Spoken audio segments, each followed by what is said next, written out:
Bonjour et bienvenue dans cette troisième vidéo de management de programmes de première technologique, option STMG.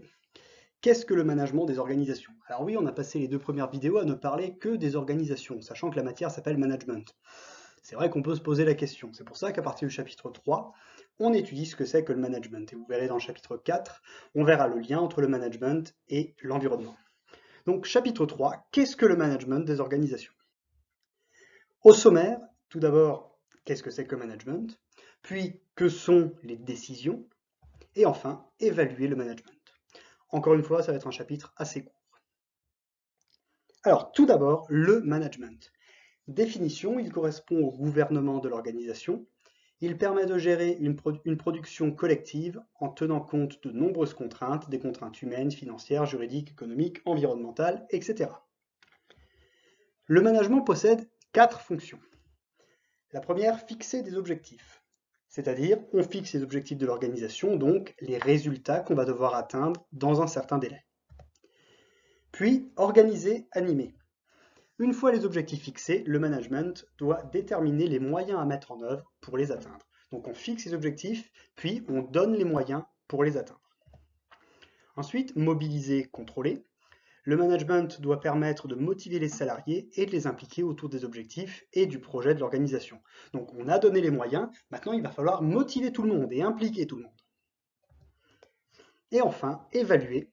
L'évaluation va permettre de vérifier si les résultats obtenus correspondent aux objectifs fixés.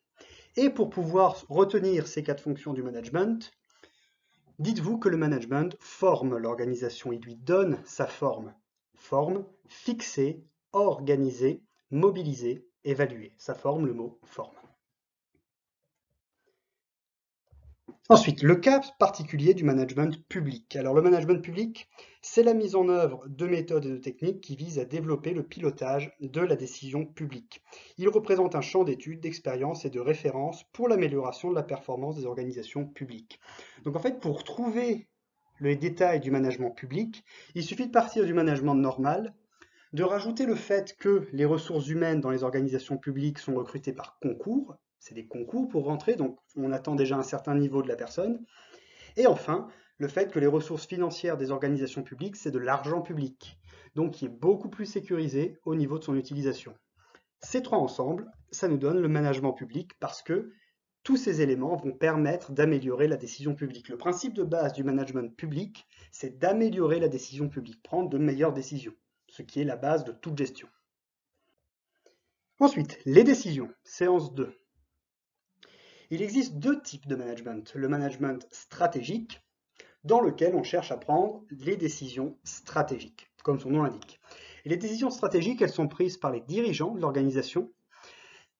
Pour caractériser une décision stratégique, il faut savoir qu'elle nécessite un investissement important, elle a un caractère irréversible, c'est-à-dire quand on l'a pris, on ne peut pas revenir en arrière, et ensuite elle engage l'organisation sur le long terme, justement parce qu'on ne peut pas revenir en arrière, ou alors très difficilement. On a aussi le management opérationnel. Le management opérationnel, c'est le cas du personnel d'encadrement. Le personnel d'encadrement, donc, on va dire les cadres, qui, eux, prennent des décisions opérationnelles. Une décision opérationnelle, c'est l'inverse d'une décision stratégique. Son investissement est faible, elle est réversible, ou d'ailleurs j'ai fait une énorme faute, elle est réversible, et elle engage l'organisation sur le court terme cette fois-ci. Donc voilà la distinction entre les décisions stratégiques du management stratégique et les décisions opérationnelles du management opérationnel. Et enfin, dernière séance, évaluer le management.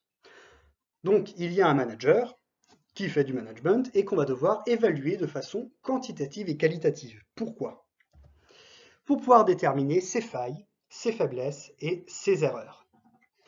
Elle doit être réalisée par la hiérarchie, mais aussi par les collaborateurs pour vraiment permettre ce qu'on appelle une évaluation à 360 degrés.